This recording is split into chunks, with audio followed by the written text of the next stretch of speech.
I'm Kevin Price with your Price Point Edition. Do want to remind you to check us out over there at priceofbusiness.com, where I have my radio show Monday through Friday on Business Talk 1110 a.m. in Houston, Texas. Also, don't forget to check out usdailyreview.com, where I'm the publisher and editor-in-chief, where we provide great, dynamic, new content every day there at usdailyreview.com. Today I want to talk a little bit about the issue of startups. There's a need for more and more startups, not so much because there's a huge void out there in the marketplace of demand for this or demand for that, but simply because unemployment continues to remain extremely high. The quality of jobs continue to decline. Underemployment, that is, people doing jobs that are essentially beneath them, are at all-time levels. And there's just a stagnation, an economic stagnation like we have not seen really since the late 1970s. And so I like to encourage people to consider, if you can't find a job, instead of taking 2 years of unemployment, create a job. Did you hear that? 2 years of unemployment. It's unbelievable. You wonder why we have an entitled nation with an attitude of entitlement rather than one of contribution and making a difference.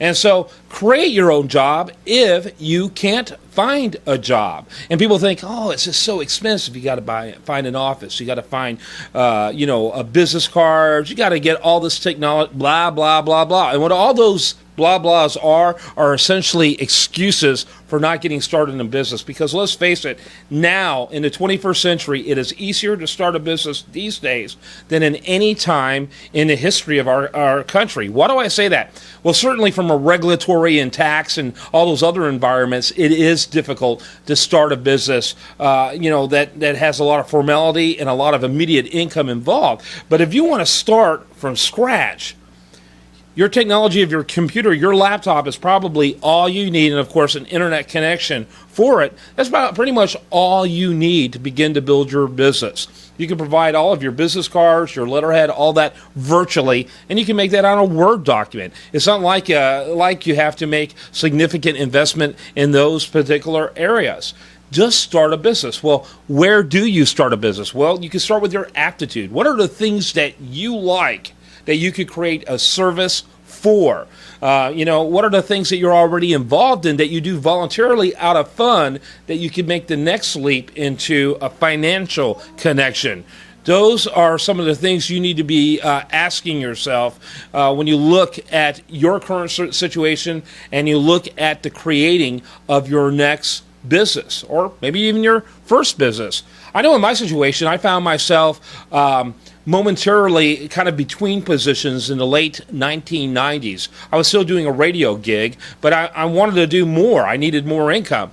And so I went out and started my own insurance agency. And you go, huh? What? What in the world? How do you do that? I mean, isn't that expensive?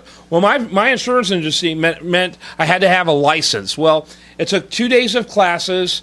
And first of all, they initially gave me a temporary license where I began selling even before I had my formal license.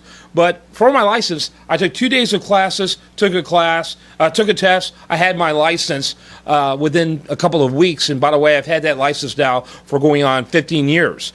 And I still do occasional business here and there in the insurance industry. All I needed back then was a fax machine because email wasn't that popular yet, and scanning was still something rather mysterious.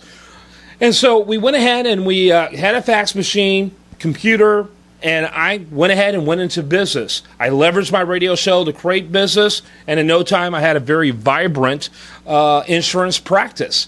And you can do the exact same thing. The only reason why you're not looking at the current crisis as an opportunity is because of the way you're thinking about the current situation. You'd be surprised to know companies like FedEx that were created during the very, very austere Carter years, the number of major corporations that you purchase goods from every day that were purchased during that were created during massive recessions and massive depressions. They saw them as an opportunity rather than a dismal situation. Create your own opportunity. That's my price point. I want to hear yours. Email us at info@usdailyreview.com.